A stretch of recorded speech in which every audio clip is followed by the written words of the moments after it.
Going to be a great year, but what we wanted to do was just talk about the fact that obviously 2017 was a very active year here at the UN, and we expect a lot of activity this year as well.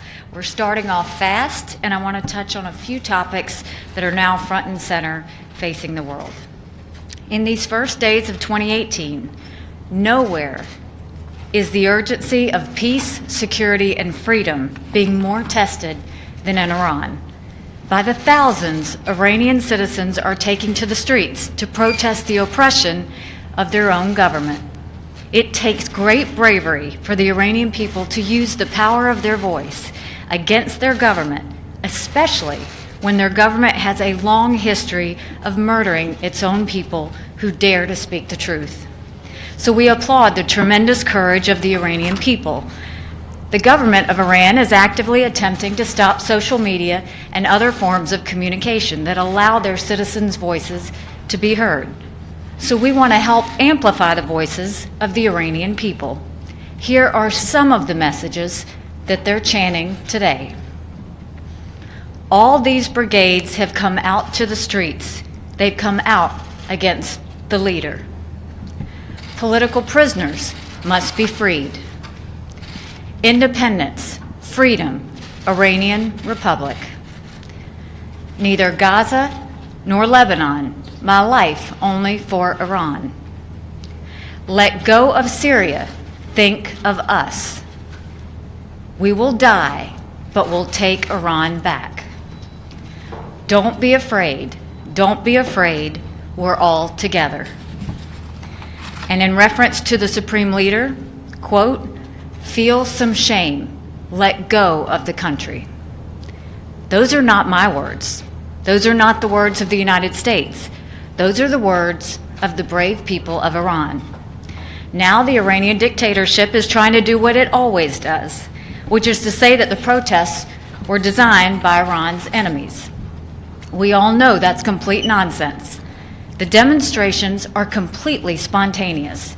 They are virtually in every city in Iran. This is the precise picture of a long oppressed people rising up against their dictators. The international community has a role to play on this.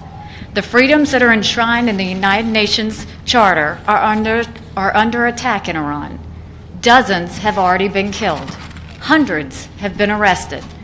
If the Iranian dictatorship's history is any guide, we can expect more outrageous abuses in the days to come. The UN must speak out. In the days ahead, we will be calling for an emergency session, both here in New York and at the Human Rights Council in Geneva. We must not be silent. The people of Iran are crying out for freedom. All freedom-loving people must stand with their cause. The international community made the mistake of failing to do that in 2009. We must not make that mistake again. On a second matter, the crisis in North Korea will continue to have our attention in 2018. We finished December with our third strong sanctions resolution of last year.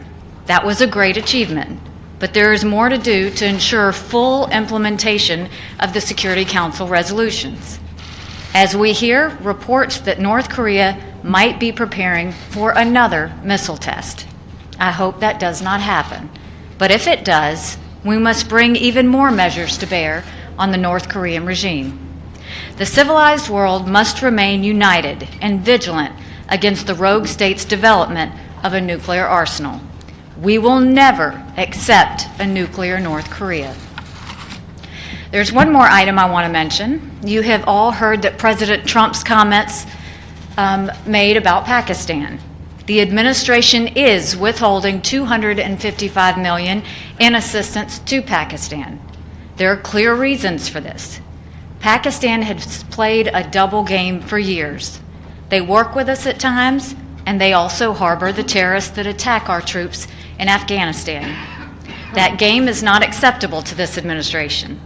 We expect far more cooperation from Pakistan in the fight against terrorism. The President is willing to go to great lengths to stop all funding from Pakistan as they continue to harbor and support terrorism.